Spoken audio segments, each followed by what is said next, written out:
Recently on the channel, of course, I've put out a number of tune setups for earning a huge amount of cash on Le Mans. It's a very well-known method, and the purpose of my setups is to just vary up the cars that you can use to keep it interesting. However, a number of comments on those videos said, oh, I prefer to use the Tomahawk method, I prefer to use the Tokyo Expressway method, etc, etc. And a number of comments were replying to these, indicating that people didn't know what this mysterious Tomahawk method was.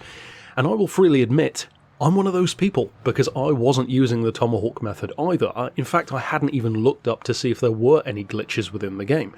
Now, what I'm going to do for this video is actually a collab, except it's a surprise collab, a Secret Santa collab if you will, because the guy that I'm shouting out has no idea that I'm doing this, so I'm hoping that he's going to get some love from you guys who decide to jump over there. Now, first of all, I'm going to tell you the part of this video that I'm bringing to the table, and then send you over to him for the other part. Now, first of all, of course, this particular event is found on the Tokyo Expressway, and it's a 600-point event, wherein it takes 12 laps, you have basically a wet circuit at all times, and you can only use up to a 600-point vehicle, as I said. However, you can glitch the Tomahawk X Vision GT car to enter this race, which of course is ridiculous, and this is going to be patched. I mean, obviously it's going to be patched.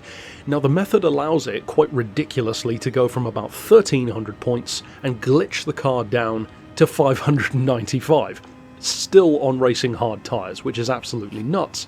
And you can still reach speeds of over 300 miles an hour if you put the wings on the car down during the event, such as on the home straight section. Now for those who don't know how to put the wings down, just map your controller buttons to use that on the same button as the NOS button. So in my case R1 for example, and that will engage boost on the Tomahawk. Same as in my video, doing a tune setup to get the Tomahawk to do like 460 miles an hour when it does a wheelie, etc, etc. Now you can see me doing the event here. The main thing that you need to look out for, of course, is not to hit into other cars. Same with Le Mans.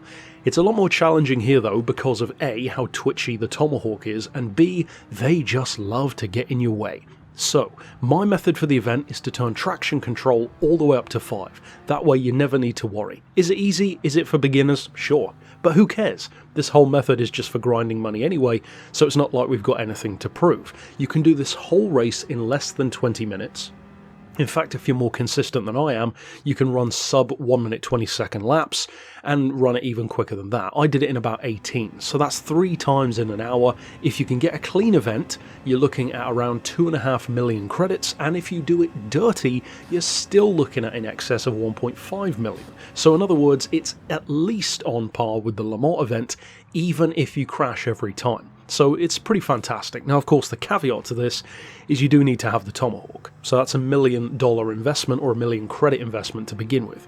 Now, where this other channel comes in is actually a channel that some of you may or may not be familiar with called Sideways and Smiling. He's done the method on how to tune the car to this level.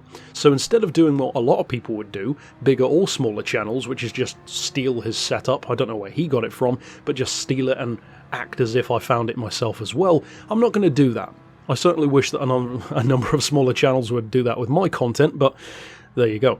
However, I am going to put a link in the description right below so that you can jump over to his video wherein he covers the tuning side of things on how to get the car to that exact level. That's my 2 cents though on how I like to approach the event in terms of using the boost, slapping on the traction control. You can incidentally do the entire race without using any pit stops either, even on hard tyres. You don't need to use the rain tyres either.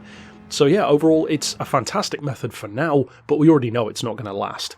Again, that's a great reason to still have the Le Mans tunes up, which I've already been doing, because that is going to stick around. So if you want to use this for now, go for it. Then I would recommend investing in some cars for that Le Mans event, which of course you can find on the channel, for a longer term approach. And I mean, that's still like 1.6 million or 1.65 million an hour, which isn't exactly bad. Plus it's more interesting than this race. Ultimately then, check out his video, show him some love, and of course stick around here for more Gran Turismo content as well. But until next time, I'll see you then, and for now, as always, thanks for watching.